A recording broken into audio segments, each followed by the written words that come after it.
Good morning and welcome to today's Morning Report analysis videos with me, Rich Paramarket Analyst at Antic Markets on Friday the 28th of April. We've got a fairly sort of risk positive to a certain extent outlook on markets.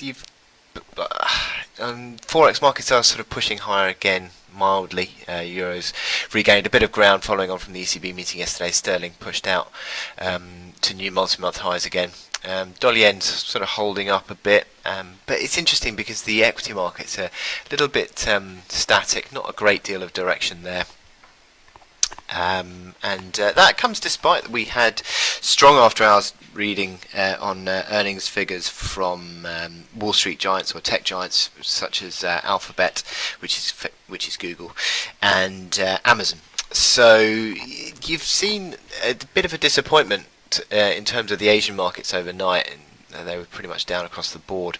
Sort of equity markets in the Eurozone and Europe today are not really doing a great deal of direction, just mildly sort of consolidating. But as I said, Forex majors are relatively positive. It's interesting that we're sort of coming to, I think, a bit of a crossroads, really. I think you look at this dollar index, and that sort of 99.23 level, or around about here, sort of 99 to 99.50, is a big sort of pivot level, really, isn't it? It's sort of the neckline of this top pattern, and it sort of equates to that 108.50 level on euro dollar, which is still holding, I think, as a support. And you look on other markets, and you sort of look at the dollar yen finding resistance underneath 1160. You've got gold, which is also finding support above 1261. So there's some interesting crossroads, I think, we've got on these markets, and it's a bit of a consolidation, yes, but I think there's more to look into than that today. So this is, I think, a little bit of an interesting phase we've got at the moment. Treasury yields are sort of consolidating slightly, very mildly higher on the 2-year, basically flat on the 10-year. In terms of your spread between French-German yields, basically again flattening off, nothing too significant. There is still a mild amount of political risk in the fact that Marine Le Pen is obviously still in the running, but it is still relatively subdued risk. Sort of the fact that she's still unlikely to win, the polls are suggesting sort of Macron got a 60-40 lead, suggests that you need to price a degree of risk, but nothing too significant there. So on our on our data points today, we've had Japanese inflation out overnight, which was a mild miss of expectations at 0.2, down from 0.3 expected, but it was basically flat on the month from last month. But we've also had UK growth data. Now we're going to get growth data for the States later, but the UK has mildly missed estimates, 0.3% down from 0.4% expected, and a very slight miss on the year-on-year data of 2.1% growth. And that has not really done a great deal to impact sterling, which is interesting. Sterling's fairly solid today, solidly high, about 30 ticks higher. We're going to look forward to the Eurozone inflation data. Now, core inflation is expected to pick up to 1% from 0.7%, and that's an interesting pickup. But we sort of got the message from Draghi yesterday that the Eurozone, the ECB Governing Council, remains sort of wary of turning turning away from the dovish monetary policy stance too soon.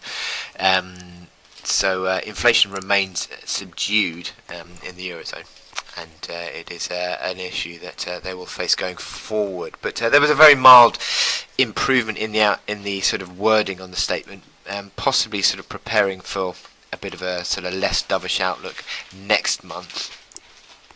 But this time around, it was fairly neutral. In terms of the US data this afternoon, we've got advanced GDP expected to come in at 1.2. Now, the outlook for GDP may not be as strong as that, because you had the Atlanta Fed GDP Now forecast suggesting 0.3% yesterday. So that's not great. And then we've also got the Michigan sentiment revision, 98 is the expectation there. But that remains very strong on the consumers' sentiment levels in the States. So quite a bit this afternoon to look at. My chart today is the Aussie dollar. We looked at sterling Aussie yesterday, which was breaking out and remaining strong, and Aussie dollar today, or Aussie dollar yesterday, broke down and confirmed the breakdown below 75 big figure, which has been a bit of a pivot over the last 12 months or so, really.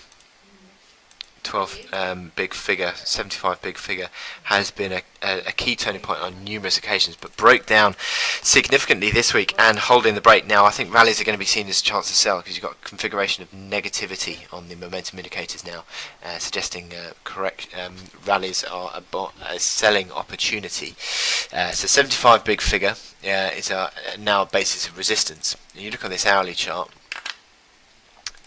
zooming out. Sorry, don't really need that anymore. But you sort of look on this chart and you think, well, okay, so 74.90 is a bit of a near-term sort of pivot as well, up towards 75.10. Basically, is now a sell zone. I'm looking at on this chart. So you've got these 74.90 up towards 75.10, and again that's around that neckline, isn't it? So I'd be using this recovery, which is just basically unwinding oversold momentum indicators, and I think it's going to be seen as a chance to sell. You've got that downtrend that comes in around about sort of 75.60, so there is room for an unwind, but I still think that little rallies would be sold into.